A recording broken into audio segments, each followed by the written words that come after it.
All right, guys, this is Tales from the Road coming at you live, pre-recorded, of course. I got L29, Tadpole Trucker. This is part 2 of the Japanese stuff we were talking about and the Japanese demons. And I'd love to be doing this because this is going to kind of fulfill that episode because I left you guys on a cliffhanger. So I hope you guys can sit back and enjoy. And just remember, in that dark night, when somebody tells you about a Japanese demon, they just might be telling you a tale from the road.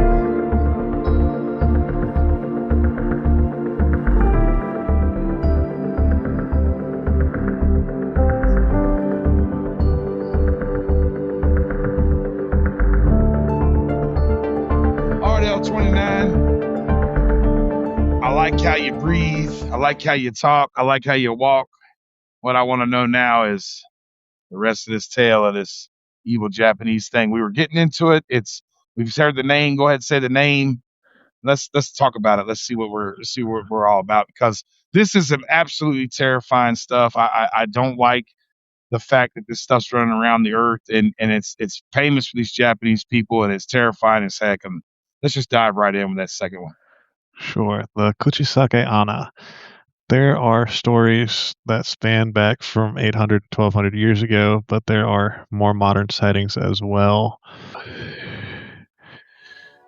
Let's see. As I mentioned in the previous podcast, she is typically described as a young woman in her 20s, long black hair down to her waist. She typically is wearing a pale coat even in the heat of summer, and has a mask far too large for her face. She tends to go around and target children, which is very unfortunate. It is typically described as a tall, beautiful woman, and What's the significance of the mask? Why is she wearing a mask? What is the deal with that? Is it like a Halloween mask? Is it a surgical mask? It's a surgical mask hiding the wound that was believed to have inflicted her death. And most iterations, it's believed that her husband, or in some other iterations, a surgeon, was getting this operation done. And obviously it was a dental or facial surgery of some sort. And the individual doing the surgery, in this iteration I'm looking at, they sneezed and the doctor's hand slit, scalpel sliced deep into the corner of her mouth and tore up towards her ear. Her beauty, which she valued more than anything, was destroyed in a moment. The shock drove her into hysteria. So could this be, what does she do now? Now, I bring it back to what we always talk about. I mean, if it's demonic, okay? One of the seven deadly sins, okay, is what, It's there's pride, wrath, pride. So it's like this. Is she, what is she? Does she stalk her victims, or does she? So she doesn't necessarily stalk her victims. There's been sightings of her in the streets where typically she waits till you're alone and will ask watashi kire, which means am I pretty? If you hear that, most people's response is to turn around, look in the direction, and you answer the question yes or no, obviously. And if you say no, typically she will just kill you on sight. Now wait a minute. Now, does she take her mask off and show you and ask you if she's pretty, or does she just outright ask you with the mask on, or what? She asks you with the mask on,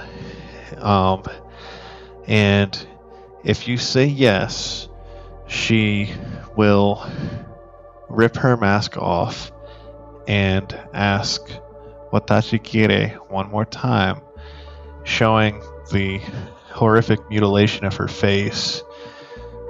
And even if you have a factor of surprise or shock of what she looks like, even if you still say yes, she'll kill you, because obviously you're lying at that point, and you really meant she's after young children, or what is she? Is she just after adults? Most of the time, it does go after young children because they're innocent and more easy to manipulate. But there are instances where she waits and will just stare at people from across the street. Okay, so let me stop you. Tadpole, are you there, right? Tell me what your thoughts is so far on this entity or demon or monster, as you speak. I'm here.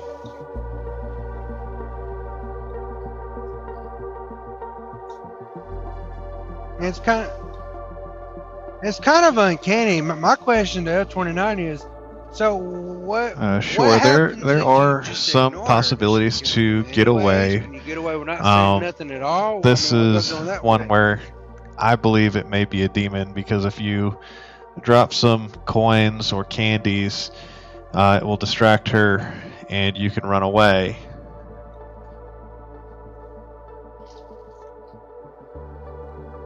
So that's like well, it's offering a sacrifice, and just coins or candies? That's what makes you think coins or candies will be a demon? Now, that's going to be a question. Okay, let's talk about that. Can you make a deal with this entity or the entity you speak of before? Are you allowed to say, look, whoa, I know what you are. If I bring you an unborn soul, can you make deals if these are demonic entities or demonically influenced entities? Can we barter with them, trade with them besides money, or do they just want an offering, or can you actually sell your soul to them? In theory, I suppose that is an option, but in any instances that I've encountered with these stories, it's not really the case. You can confuse the entity by saying you're average or all right. Granted, I haven't seen this iteration of the story, as it's always an entity done in person and communication like that. But I could see this entity maybe going on social media, dating sites and stuff, and setting people up for the same question. So you're saying that the entity can infiltrate modern technology and lure potential victims to like an abandoned alley or something like that, and then do what she's gonna do? I'm saying it's a possibility. I haven't seen any literature or stories about that, but we do know that spirits can use the phone, manipulate electronics. Paranormal experts have proven that they can turn it on and off TVs. They can manipulate EMFs. So it wouldn't be out of the realm of possibility to think that she couldn't penetrate that veil. But the other scary side is if it's children, if she kills these children, are their murders unsolved? Or are they obvious? Are they missing? Does she take them? Or is this just like a ghost story the parents tell their children? I mean, is this something that happens frequently over there in Japan? So the killings are very obvious that it would be a Kuchisake Onna killing, because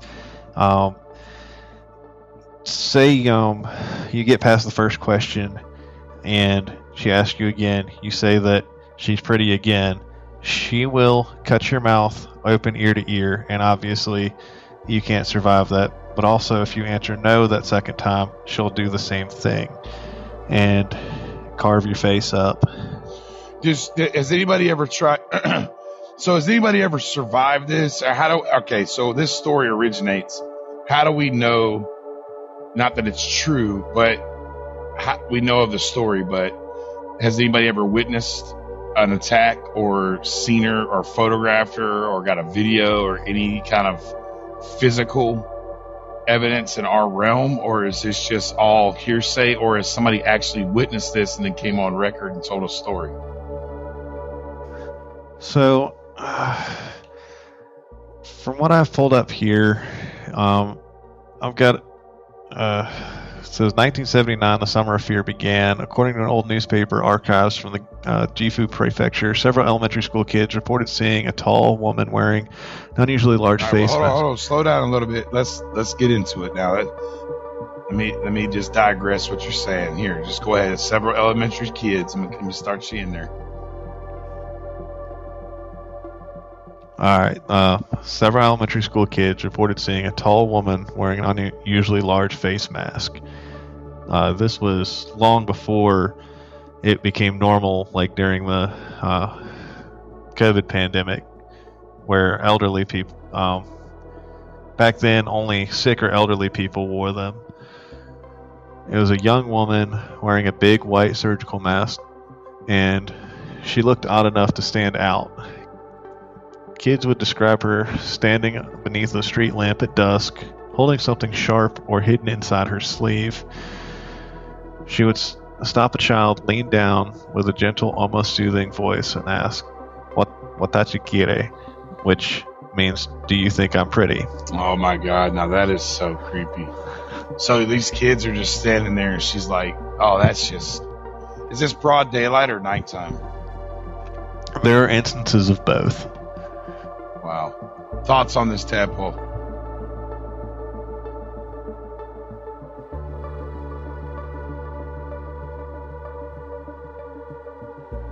Well, just put yourself in this situation. You know, they're something there. They're sitting targeting there. children, but I guess children are There's this woman. She's real pretty. You know, on the outside, they see her wearing a mask. I think it's part of a get up. She's walking up to him, and she's doing this slit, slice, and these kids are just getting dropped, or maybe not, or maybe she's following them. Is there any instances of her luring, i.e., let's say there's a group of kids, and they're all, let's say, at a store or something, and she's over there in the alley, like, hey, you know, come over here. Does she have like candy, or is she luring these children in as well, like a little trap, or is this just mostly appearing in front of these kids?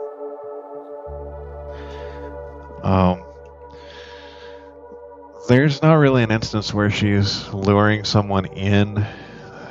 There's instances where you see her across the street, her hair moving even though there's no wind.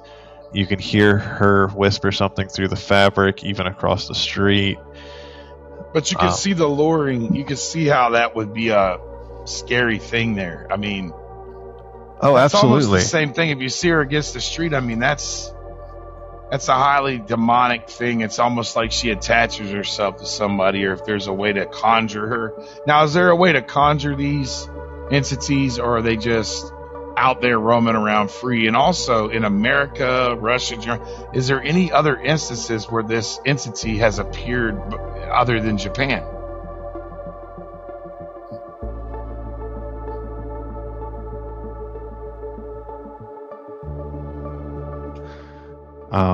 I am unsure if there are other instances of this demon across the different continents. I only looked at Japan and specifics, but it's possible. There are obviously onryos, or jin, as you mentioned in the previous podcast, that are all around. One that I can think of that we may cover at some point would be La Llorona. I could see some similarities.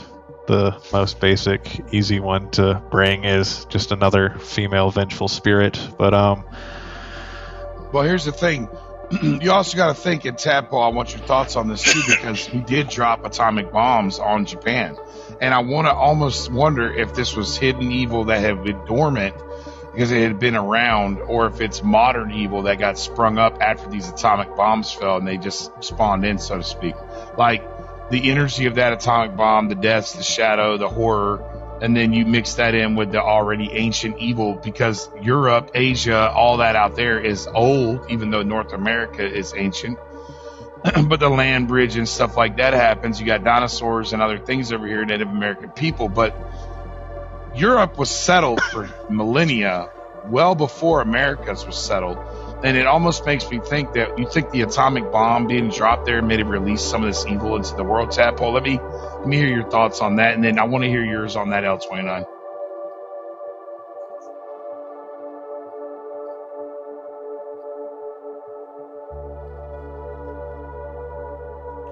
I absolutely think that it had a lot to do with it, because these things tend to feed off fear and helplessness and chaos. What better way to, for that all that happened than have war and bombs stuff dropped? I feel like, in my opinion, when the bombs were dropped, all the fear, chaos everybody was feeling was scrambling around.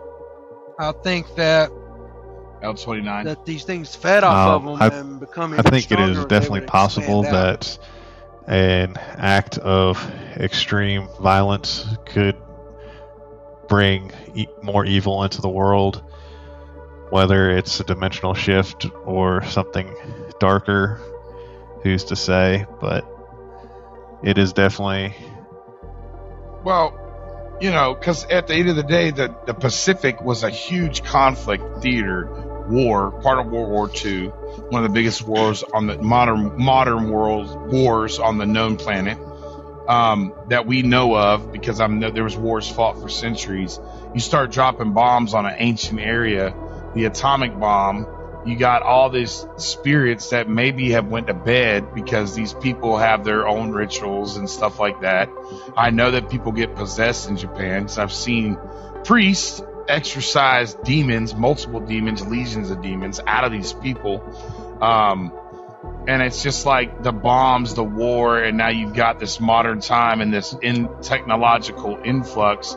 And it's almost like these demons might have been there, and instead of taking their natural form, they took a different form and adapted to the modern times.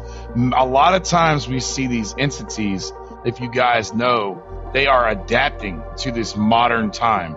If you've noticed, using the phones and the TVs, and it's more than dropping books off a shelf, they're starting to manipulate technology. So I can almost take a correlation between the two and say that, I know that in America,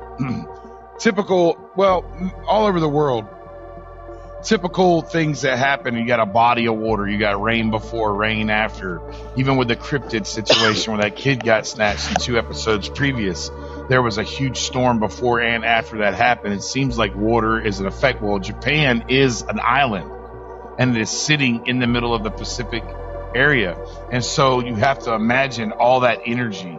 They had that earthquake there with the Fukushima disaster, with the nuclear reactor. Like, they have suffered some serious tragedies there at a very recent time. From the war to now, it's a long time ago, but it's really not. In the grand scheme of the earth, the World War II was not that long ago. It was only less than, 70 something, 1940. 50, 60, 70, 80, 90, 2010, 20, that's like 80 years. That's not a long time to go by before the only and first and most and the only time it ever happened in history to drop that atomic bomb. It almost makes me wonder, last thing I'll say about it, it almost makes me wonder the atomic bombs we tested over here in New Mexico area and the Arizona area and stuff, and I see all this weird stuff out here, like in Clayton, New Mexico and stuff like that. If that has like a tie of nuclear energy is maybe causing a catalyst to open the veil. Go ahead, Tadpole.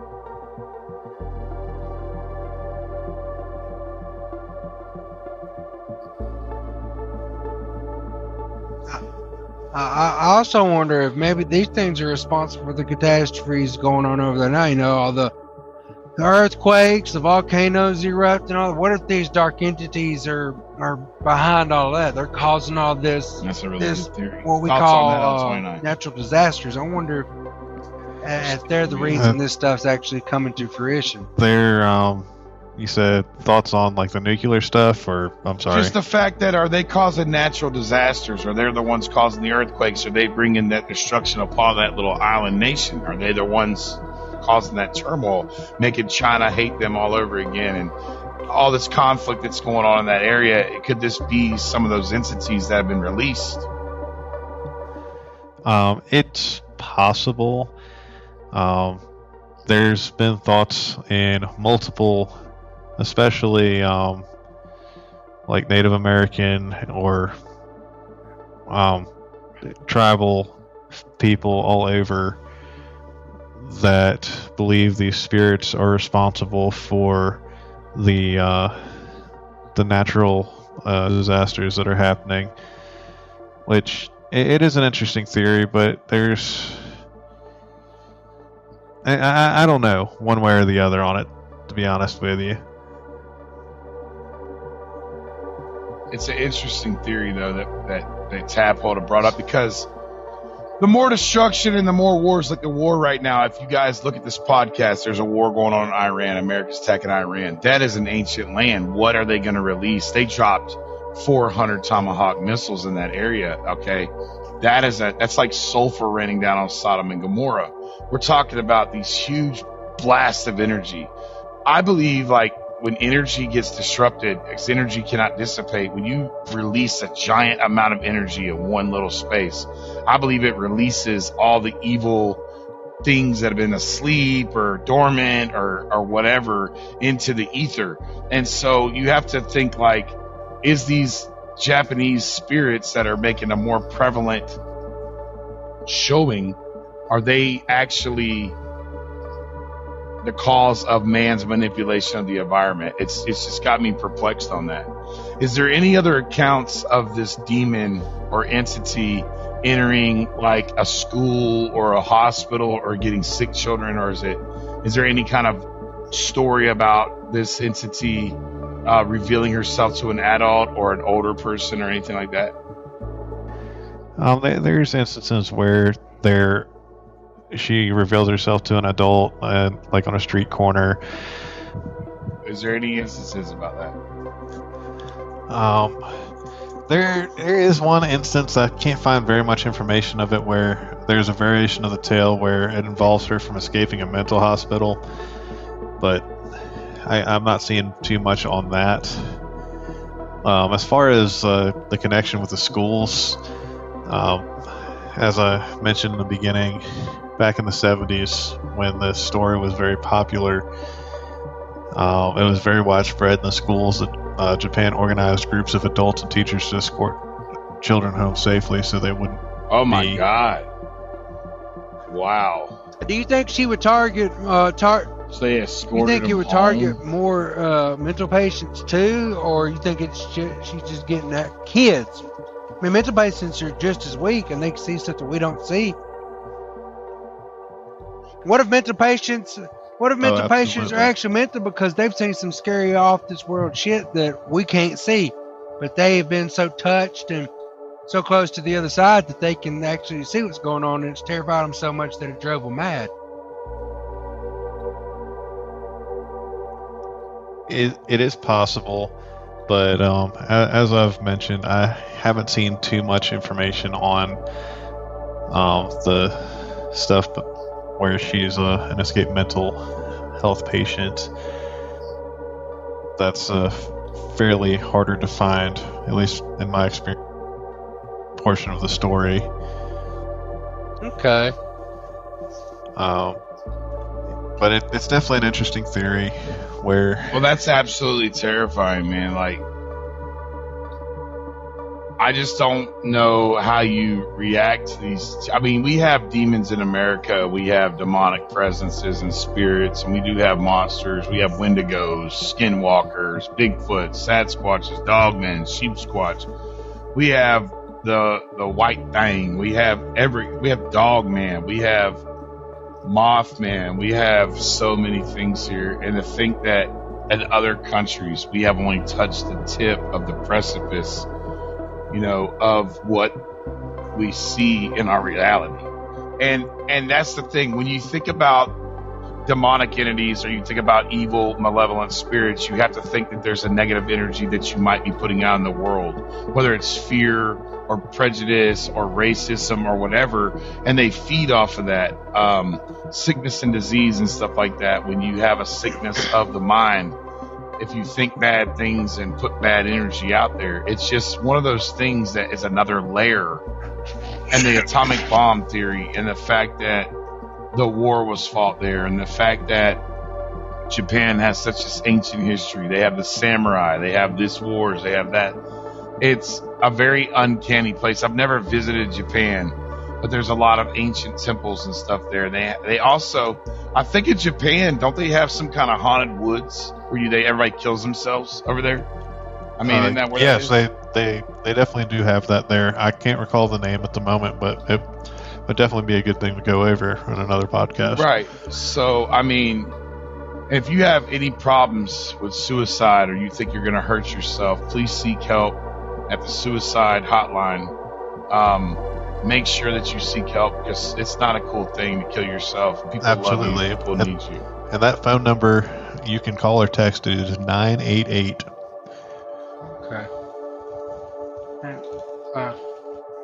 So, but guys, I just think that these evil entities that put their demonic impressions on you causes you to do things in a violent way that you would never do. And maybe they wait. Maybe they don't just kill you like these people. Maybe that the other demons, they're like succubuses, and they follow you around, and they wait until you've had a bad day, and then they're like, I'm going to make sure that he gets a bad temper, or I'm going to put the thought in his head to kill this person, or, so we have to be spiritual. We have to be aware. We have to be very careful, because other countries experience these entities, and Germany, Russia, now Asia, you have Europe, you have Australia. There's some really, really freaky stuff that happens in Australia. There's some creepy ghosts over there. Not to mention cryptoids. You have no idea. So we could touch on that stuff too. Guys, any final thoughts to wrap up tonight's episode? And not that we're done talking about this, but we could go ahead and wrap these two entities up as, discussed. And hopefully the viewers, I hope you guys had a great time hearing about this stuff, and I hope it spooked you out. But remember, it's definitely real, and it's very something to take serious. Any thoughts, L29, to leave us off for the night with this particular entity? Well, if you see a pretty woman across the street, you hear her ask if you think she's pretty, be very careful in the way you answer. That or the Hat Man. Tadpole, final thoughts? I don't know about y'all, but I'm going to start carrying some Smarties around and candy in my pocket. That's right. Well, Smarties ain't the right choice. It's hard candy, but yes. Hell yeah, I have to have some Rolos or something. Guys, remember at night, or remember during the day, these spirits have no sense of time or purpose. Some come out at night, some come out of a day. But just remember that if you hear a spirit whisper in your ear and it tells you to do something evil or malevolent, it could just be a tale from the road. Until next time, this has been your guy on the road, L29, Tadpole Trucker. Hit us up at talesfromtheroadmedia@gmail.com. Hit us up at Tales from the Road Media on Facebook group. You could always do that. Make sure you guys hit us up everywhere you can. Send us your stories. We really want to see them. I would really love to hear from people. I'll put you on the show as well. It's not a problem to get you out there. Guys, we really appreciate the support and the listeners. We've been kind of getting a few extra listeners, and I really appreciate that, and it's kind of cool. We've also set up a TFTR _ media at reddit.com. So just hit us up there too. And put your tales from the road out there. It doesn't have to be from the road, okay? But it definitely can be something that you want us to talk about, and we'll get to it. Until next time, we really appreciate all the support, all the viewers and listeners. Survive and stay alive. Peace.